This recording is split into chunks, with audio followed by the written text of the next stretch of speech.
Well, welcome back to Cyber Budo. My name is Alan. Big thank you to those of you who've been watching, liking, leaving comments. Really appreciate it. YouTube's really competitive and it's hard to stand out, but hopefully there's some value to this content. Hopefully you're enjoying it. Today's video is going to be a little bit about AI again.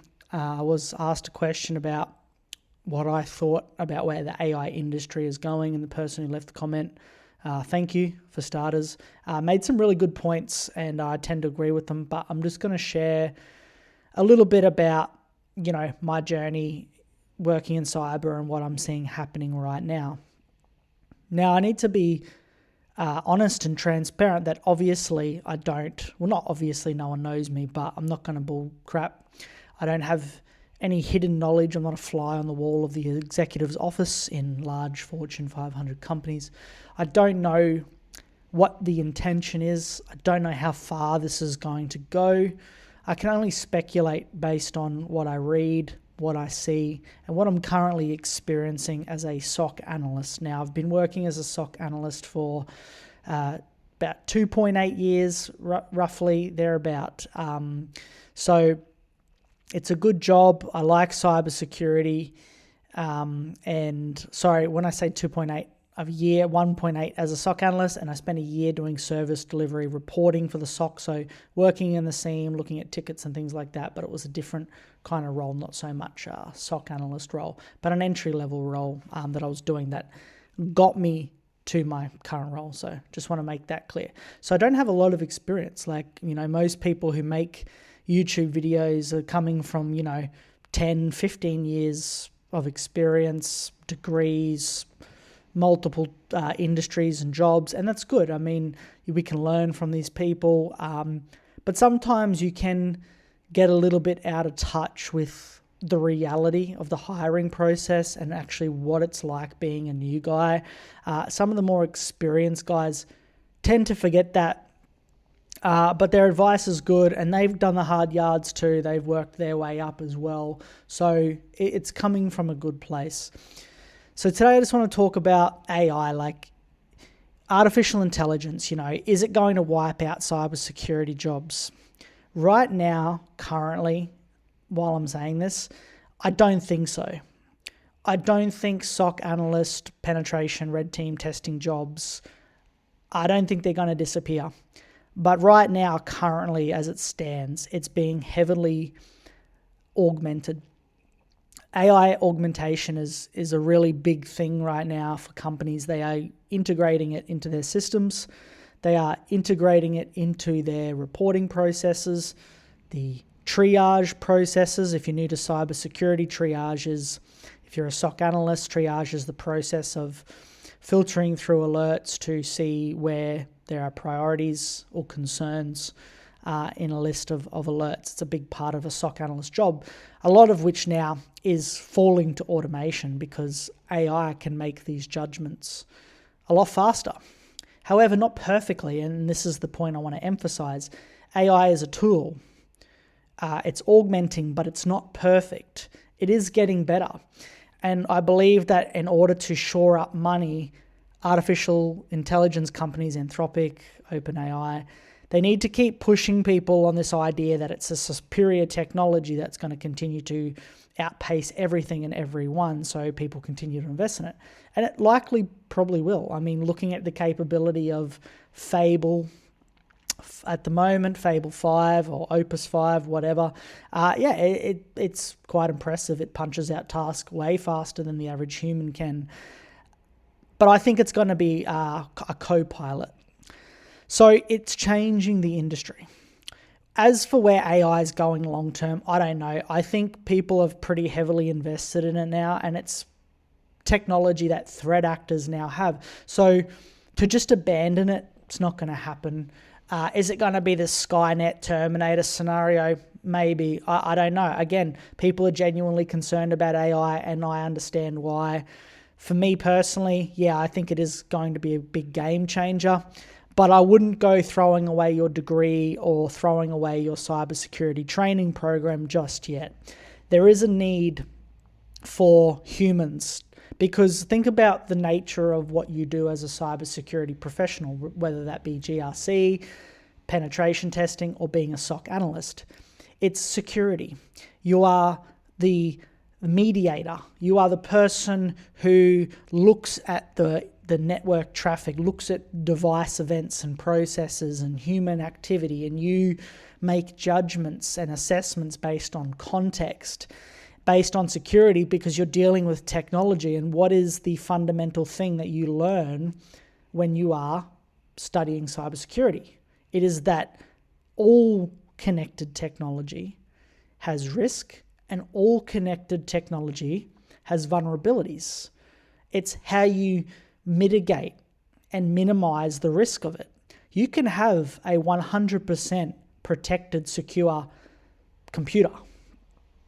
Just never plug it in to anything, ever. But then that kind of screws up the whole usability thing. AI is a plugged-in technology, right? It relies on the internet. You can run locals model. You can run locals. Sorry, I'm all cooked. I did an overnight last night, so you can run AI models locally on your machine. Okay, but it's only ever going to draw on its context and its information based on what's stored locally, right? It's not going to have that full capability like it does when it's connected. So AI is vulnerable, and we're seeing that already. Prompt injection, prompt poisoning, agent poisoning. We're seeing agents going off the guardrails, doing things that they've been commanded not to do in order to accomplish their objective. And this is the number one concern of AI security researchers and people who work in these companies. This is the concern they have. This is a security risk, a very high security risk. You have a powerful agent with machine level capability, like coding beyond speeds a human could even comprehend, laterally moving across the network, brute forcing systems, busting out credentials and then running those credentials, writing up scripts, brute forces, enumeration against other. It's crazy. And people want this technology so bad that they might overlook the risk. So I'd say my opinion is, we need humans in cybersecurity. That's it. How many we need? Yes, the job's changing. Level 1 triage as a SOC analyst is, I think, going to die. I'm seeing that already. That is falling to automation. You have to be somewhat of a hybrid SOC analyst now. So you have to be, not only can you do alerts and punch through alerts, but do you have an advanced understanding of threat scenarios, the cyber kill chain? Do you know what AITM is? Can you explain that? Do you know, can you operate at a higher level of like, can you work across cloud? Are you aware of artificial intelligence, risk and vulnerabilities, exploits? Can you see when a engineer or a developer is doing something suspicious, storing their credentials in a poor way? Can you call out risk? This is more and more what's been expected of the average SOC analyst.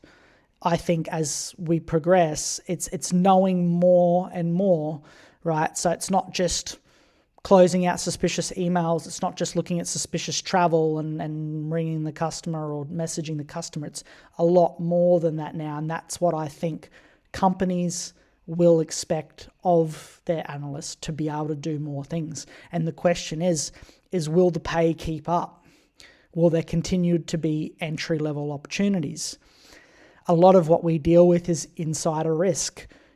Social engineering, that's not going anywhere. In fact, social engineering is becoming way more sophisticated than it ever has in the past. Are you aware of that?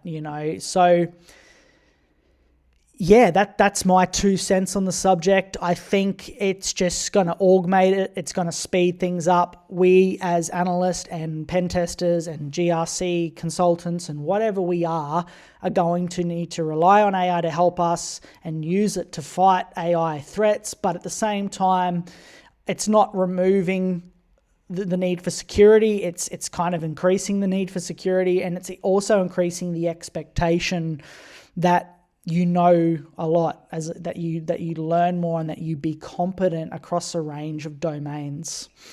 Now, a lot of you are going to be saying, well, that sounds good and well, but how do I even get the experience? And this is the challenging thing. I'm not going to make this video too long. That's what I think. I think AI will continue to grow. I think people's excitement and the demand for it, all the vibe coding slop out there, is just going to drive security much more. The need for security is just going to continue to grow. I'm not just saying that because I'm invested in cybersecurity. Look, if I lost my job tomorrow, I could probably go back and do my trade or some other skill that I have because I transitioned to cybersecurity. But those of you who this is all you've got and you've just started learning cybersecurity, then yeah, it's going to feel a little bit more stressful. Like, am I going to invest all my effort into this? But just know that you can always learn new skills. You can always transition to other areas. And there are still a lot of cyber jobs out there. You might just need to be a little bit flexible about what it is you want. I did for an entire year work that wasn't the thing that I wanted to do, but it opened the door to new opportunities, and that's what you got to do. It doesn't matter what career you have to climb. You have to climb and go through the same process that everyone before you had to go. All right, it takes time to build skills. I'll make another video on interviews and the things that you can do to give you the best chance. But for now, what I'll say is finish your degree. If you're doing certifications, finish them. Read about cyber threat intelligence and, explain it. That is something you'll probably get asked if you want to go be a SOC analyst. You might get asked about a recent campaign. Can you talk about it, right? You don't have to be an expert. Just can you have a conversation about it? In regards to home projects, install a virtual machine. Download Kali, install like a Kyoptrix or a box and get Claude to help you set up a secure virtual environment and enumerate it or run tests with it. Claude's new cybersecurity program will allow you to get access to more of those those suspicious type of commands and things that they normally block. It'll allow you to run, obviously in a safe way, of course, and if you prompt it right, and you can set all that up at home. But anyway, look, I'll go into more details in another video about what I think will help you get a job. There's a lot of opinions out there about what will help and work. But yeah, people want some experience or some exposure or some background or even just experience just working in the corporate environment or coming from some other career. I know people that are ex-military, project managers. A lot of people move into cyber without the cyber experience because they have other things they bring to the table, right? Like resilience, they're good under pressure, they've got professional reputation, and they got people who vouch for them. This is all important, but not the point of this video. So in a nutshell, yes, AI is coming, it's changing, it's affecting wages. Companies, I've shown time and time again that they don't have the working man's best interest in mind. I'm not here to go into that just yet, but it's still worth pursuing. I would still go for it. Finish your degree. There's always other aspects of cybersecurity or IT or tech that you can look at and move into if you're worried about the long-term security of it. But for now, threats are only getting worse, so don't write off cybersecurity. And look, no one's in their right mind is going to allow AI from start to finish automate through an audit or automate its way through investigations without people checking its output, right? People who understand foundational concepts, networking concepts, programming concepts, who can check the work of the AI and make sure that the output is right. Okay, you cannot put a connected machine in charge of your organization. That's stupid. It's not a good idea. So yeah, it may affect the volume of people getting work. You have to be mindful of that, and you have to be ready to compete. It's a slog. It's a slog. It's not like you get your job in cybersecurity and you're just safe, and that, you know, you can be lazy and not do anything. And you know, the times are changing. All right, thank you so much.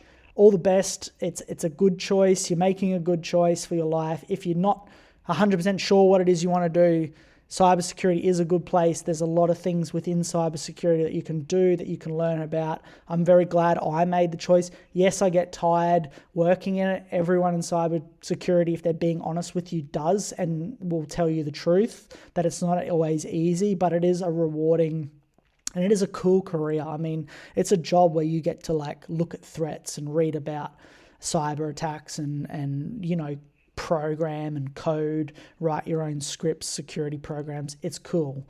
But then it's also stressful. But you know that, and that's why you're here. So thank you very much. See you in the next video.